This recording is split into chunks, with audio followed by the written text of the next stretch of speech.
faut-il mettre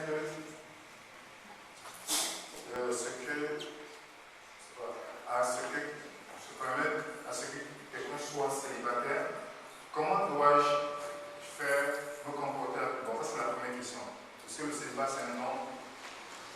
Si vous ressentez le besoin de vous marier, si vous sentez le besoin, je ne pense pas que ce soit un don. Les gens qui ont le don du célibat, généralement, ils ne ressentent pas le besoin de se marier. Alors, mais est-ce que tout le monde va se marier? Je ne veux pas vous donner ma parole, je veux qu'on aille dans la Bible ensemble. Dans Matthieu chapitre 19,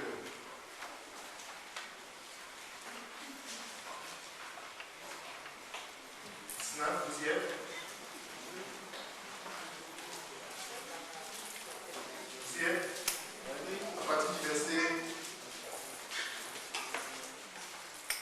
À partir du verset 10, pour entrer un peu dans le contexte. Ses disciples lui disent, parce que Jésus parlait du mariage et qu'il ne faut pas divorcer lorsque on se marie. Il dit, le verset 10 nous dit, ses disciples lui disent, si telle est la condition de l'homme à l'égard de la femme, il n'est pas avantageux de se marier. Il leur répondit, tous ne comprennent pas cette parole, mais seulement à ceux à qui cela est donné. Car il y a des élus qui le sont dès le ventre de leur mère, et il y a ceux qui sont célibataires dès le ventre de leur mère. Il y en a qui sont devenus par les hommes, dans les circonstances de la vie. Il y en a qui se sont rendus tels eux-mêmes à cause du royaume des cieux, que celui qui peut comprendre comprenne. Donc, la personne qui a posé cette question doit continuer à pouvoir étudier en profondeur ce passage. Amen. Amen. Est-ce que quelque part on ne sait pas Dieu pour vous? Est-ce que quelque part on ne sait pas Dieu parce qu'il nous promet la vie éternelle? La vie éternelle, dans Jean 17, verset 3, dit oh, la vie éternelle, c'est qu'ils te connaissent. Donc, si dans notre esprit, on est prêt d'aller vivre au ciel sans Dieu, on ne peut pas être sauvé. Parce que la vie éternelle, c'est de connaître Dieu en principe. Ça commence ici sur la terre. Est-ce que vous pouvez dire la vie éternelle? Ça commence là, c'est-à-dire connaître Dieu. Le mot connaître là, c'est ginosko. C'est-à-dire dans l'intimité. Est-ce que Dieu est personnel dans ma vie? C'est ça la vie éternelle. La vie éternelle, ce n'est pas de vivre au ciel, c'est de connaître Dieu. Jean 7, verset 3, pour ceux qui veulent le passage. Je pense que c'est bon pour la question, hein?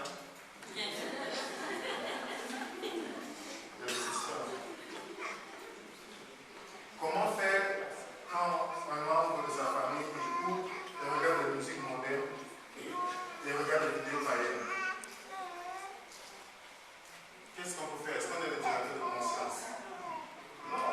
Vous priez pour la personne. Laissez la personne vous demander pourquoi vous ne regardez pas votre tour. Alors vous lui expliquez.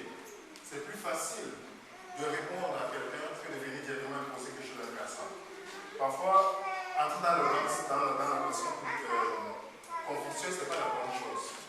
Parce que ça vous expose à la colère, au ressentiment et à l'autre chose. Ça fait dans ce qui n'est pas bon. Plutôt vous restez tranquille, vous priez dans votre cœur. Seigneur, ouvre les yeux de mon frère. Ouvre les yeux de ma soeur. Le Seigneur fait son travail.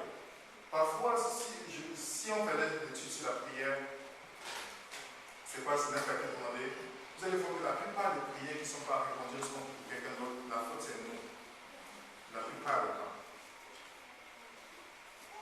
Pour ceux qui sont curieux, lisez un peu Marc chapitre 9.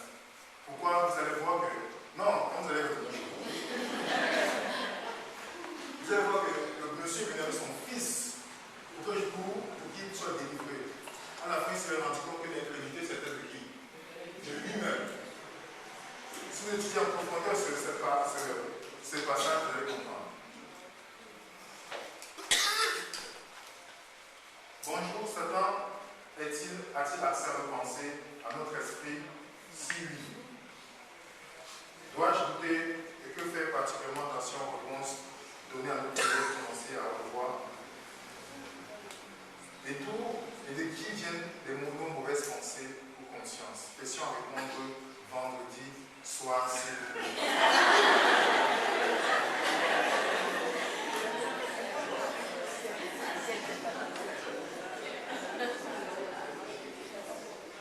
Satan n'a pas accès à nos pensées.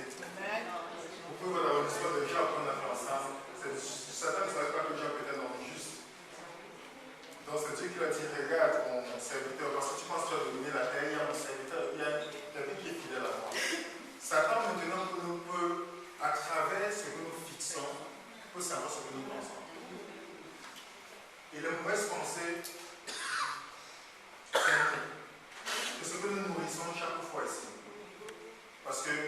si vous utilisez bien le sentier en profondeur, le siège des pensées, c'est là où Dieu nous communique dans le siège des pensées.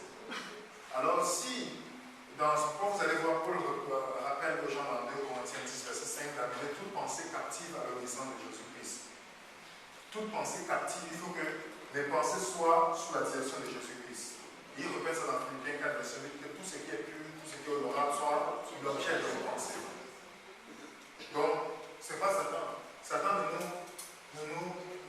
pas nous pousser à pécher. Il ne peut jamais prendre le fusil et mettre sur notre tête. Sur nos têtes, pardon. Jamais. Plutôt, il va voir ce que nous pensons. Si on pense au souci, il va nous suggérer des choses. Mais c'est nous qui allons prendre la décision. Dans ce point, nous devons, en tant que chrétiens, fuir l'apparence du mal. L'apparence du mal. Aller en tentation, entrer dans la tentation, c'est se mettre sur le terrain de l'ennemi. Parce que, remarquez qu'on est la race humaine. Ça fait 6000 ans qu'il connaît les faiblesses des êtres humains. Alors, si vous savez, vous avez confiance en vous, allez-y. On va voir le résultat.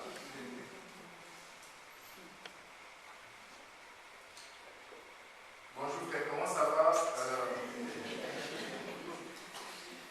Il m'arrive de voir ce qui va m'arriver dans mes rêves, aussi bien que pour les paroles, pour mes proches. Est-ce un don? Ça peut être un don, il y a des gens qui ont le don. Mais remarquez bien aussi que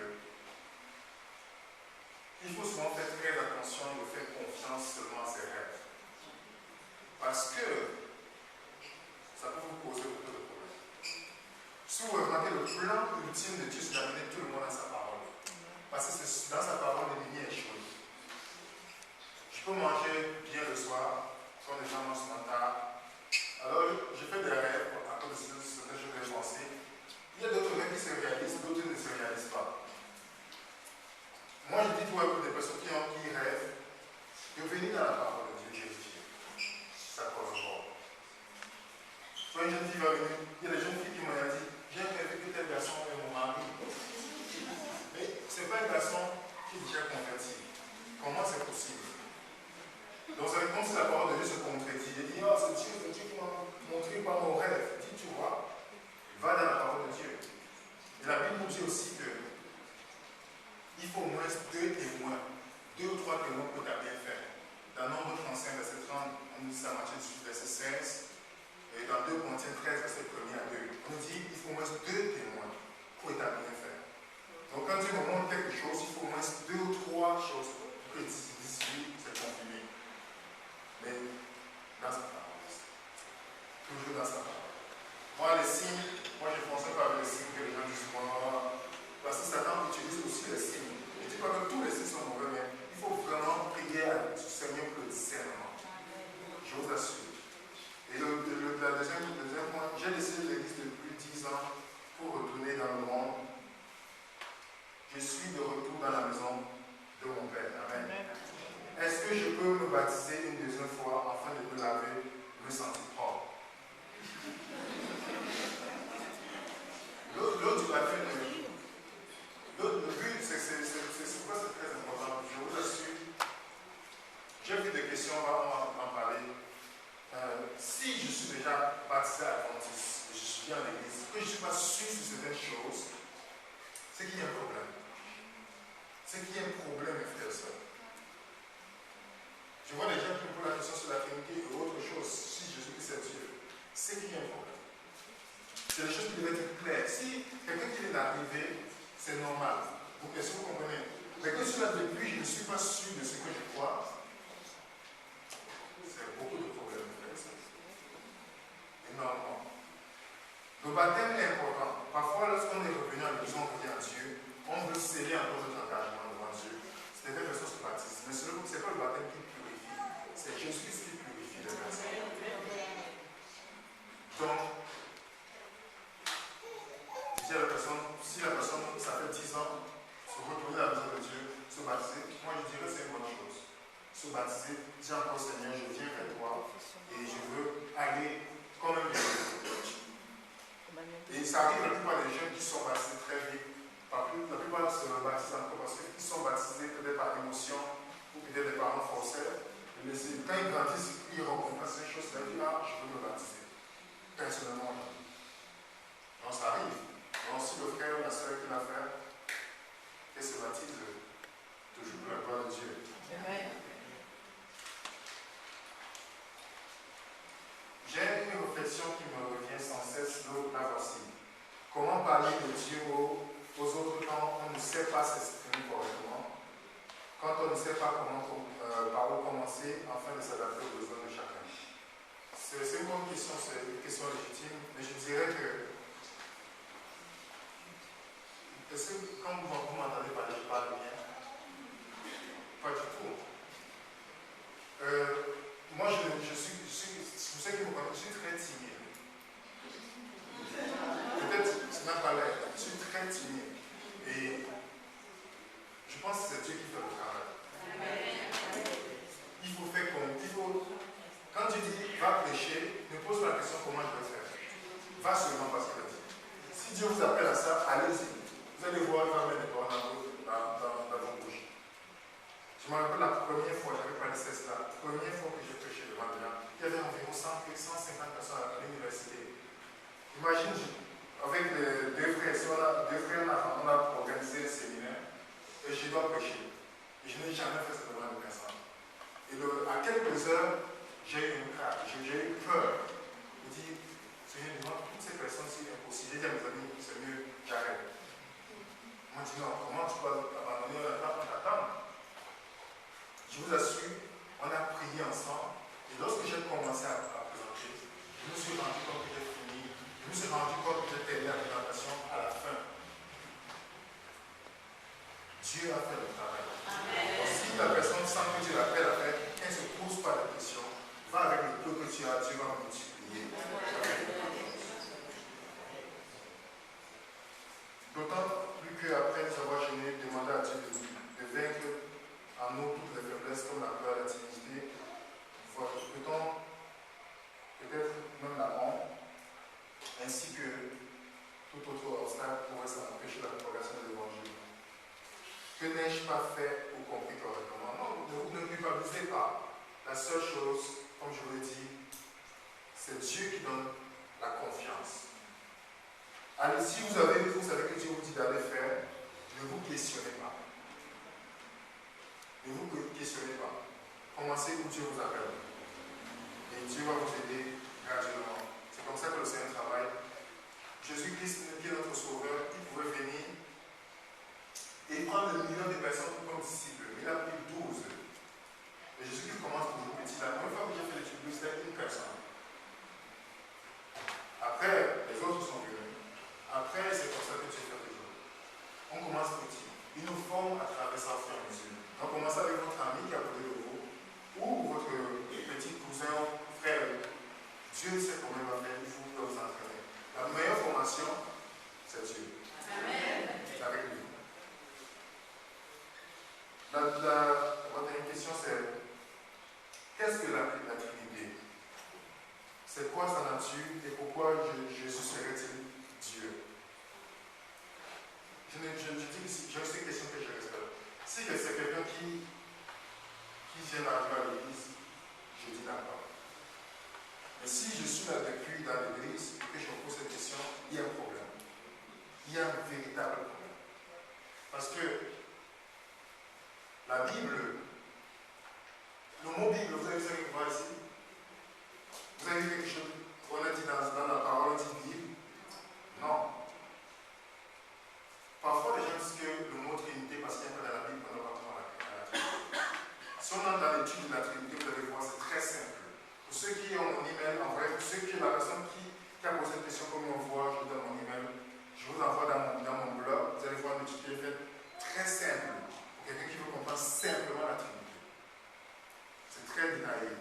Et je vous ai dit, hier on a parlé de la Bible, n'est-ce pas?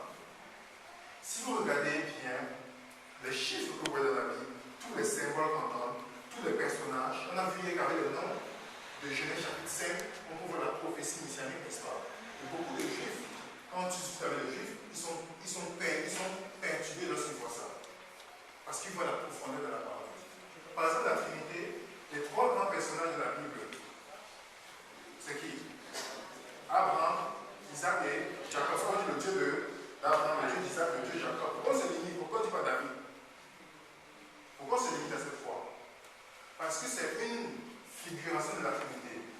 c'est Dieu le Père de la foi, comme dit le Dieu le Père. Isaac, c'est le fils bien-aimé. Vous pouvez voir ça dans Genèse chapitre 22. Et Jacob, c'est le supplanteur, donc celui qui vient à la place de Dieu. Comme une image de la Trinité que Dieu veut nous enseigner à travers les trois grands personnages de la Bible. Et la Bible est très claire sur la divinité de Jésus-Christ. C'est pourquoi j'aime bien super mes amis témoins Jéhovah qui me sont dit, ah, Jésus-Christ est. Déjà, remarquez ce que les témoins Jéhovah font en changeant la Bible. Dans Jean 1er verset, premier dit au commencement était la parole était avec Dieu, et la parole était Dieu. À ce niveau, il met quoi? Dieu avec petit d. Alors ensemble, vous allez voir. Vous allez voir quelque chose qui perturbe. Et les témoins Jéhovah n'aiment pas ça. Quand ils mettent petit d, n'est-ce pas? Vous y êtes? C'est petit d, n'est-ce pas? Avec petit d comme Dieu, n'est-ce pas? Allez dans Deutéronome 32, verset 39.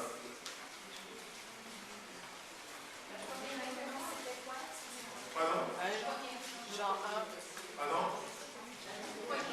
Jean 1er. C'est dit Jean 1er, verset 1er. Au commencement était la parole était Dieu, la parole était Jean 1er, verset 1er, donc au commencement était la parole était avec Dieu, la parole était Dieu, n'est-ce pas? Le petit Dieu, nous sommes les petits dieux dans la Bible, qui sont changés. Dans le mot anglais, c'est Theos, qui fait référence à Dieu, avec grand D. Mais lisez Deutéronome 32, verset 39. Quelqu'un peut le lire. Et vous allez voir ce qu'on dit au petit D, de Dieu. Quelqu'un peut le lire? Sachez donc que c'est moi qui suis Dieu, et qu'il n'y a pas de Dieu près de moi. Je fais vivre et je fais mourir, je blesse et je guéris. C'est bon, merci. Remarquez que ce dit il n'y a pas d'autre Dieu devant moi, non? Le Dieu qu'on met, c'est quoi? C'est Dieu qui dit minuscule et il se trompe lui-même. Est-ce que vous comprenez? Qui n'a pas compris? Les témoins Jéhovah dans Jean 1er, verset 1er, ils mettent Dieu, leur dit la parole était avec Dieu, la parole était Dieu, ils mettent petit, avec petit d. Mais dans Deutéronome 32, verset 39, Dieu dit qu'il n'y a pas d'autre Dieu avec moi, donc avec petit d. Donc c'est contradictoire déjà avec ce qu'il dit. Ça veut dire qu'il s'attribue un païen, Dieu païen à Dieu. Vous comprenez? Contradiction. Dans le texte que les témoins Jéhovah haïssent le plus, je vais lire dans le mot, on va passer. Ils détestent ce texte. Lorsque vous voulez vous examiner les témoins, surtout dans la Bible qui n'est pas la Bible, ils sont perdus. Hébreux chapitre 1er. Hébreux chapitre 1er. Vous y êtes? À partir du verset 8.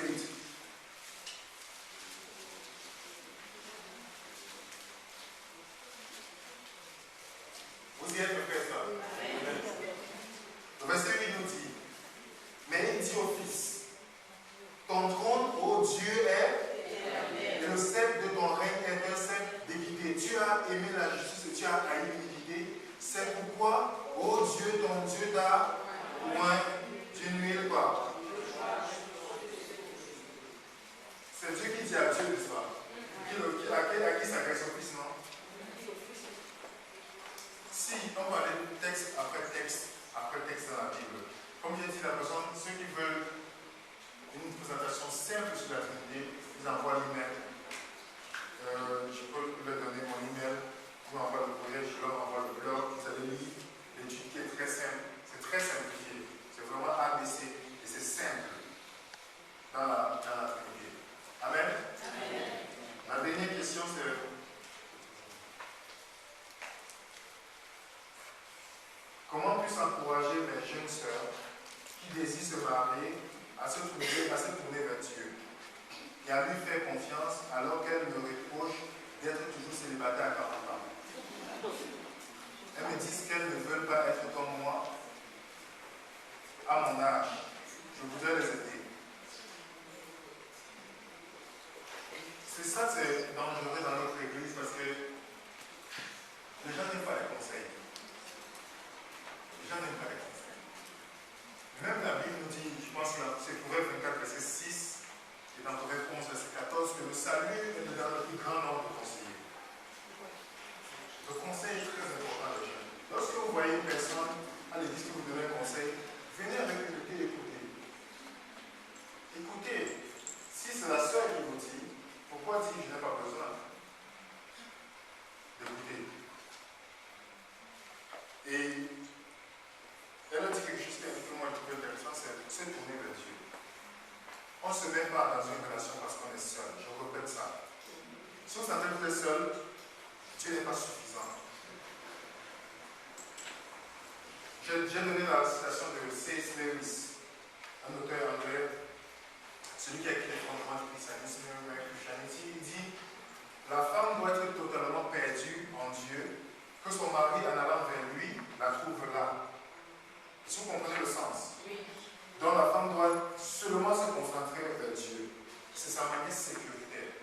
Parce que le mari, quand il veut bien vers Dieu, il va le trouver là. Parce que la relation, ce n'est pas entre moi et la femme, c'est entre moi et la femme, et Dieu est la base de cette relation. C'est Dieu. Ce n'est pas la base, vous êtes vraiment en danger. Et si vous ne voulez pas être en danger, mes soeurs, écoutez ce que la parole de Dieu dit. Donc, je pense que les questions sont